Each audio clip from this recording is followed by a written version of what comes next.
Surgery without pain, a concept that seems almost too basic to have once been a dream.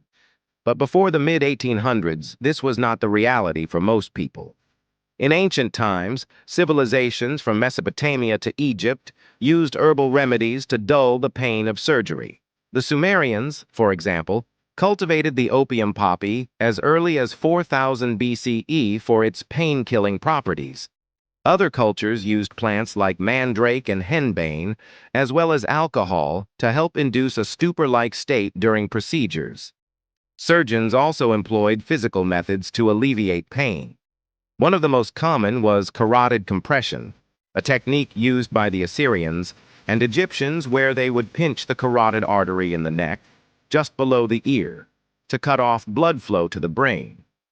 This would render the patient unconscious for a short time, just enough time to perform a quick procedure like circumcision. In the 18th century, a new approach emerged, one based on the idea of hypnosis or mesmerism, popularized by the German physician Franz Anton Mesmer. Mesmer believed that a patient could be placed in a trance-like state, a form of sleep, which would make them insensitive to pain.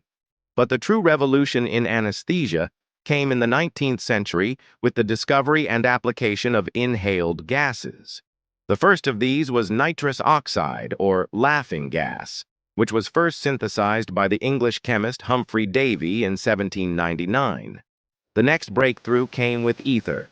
While it had been synthesized as early as 1540 by the German polymath Valerius Cordus, its anesthetic properties were not recognized until much later. In the early 1800s, ether was used recreationally, and parties featuring its use were known as ether frolics. It was during this time that several individuals, including Crawford W. Long, a physician from rural Georgia, discovered its anesthetic properties. The first public demonstration of anesthesia using ether was performed on October 16, 1846, by William T. G. Morton, a dentist from Boston. This event, now known as Ether Day, marked the beginning of the modern era of surgery. Within a year, Scottish obstetrician James Young Simpson began using chloroform, which was considered to be a more reliable and safer alternative to ether. Chloroform became very popular after Queen Victoria gave birth to her 8th child in 1853. While under the influence of chloroform, anesthesia soon became the standard for surgery.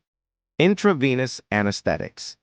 In the early 20th century, the first intravenous anesthetics were introduced, allowing for a more controlled induction of anesthesia.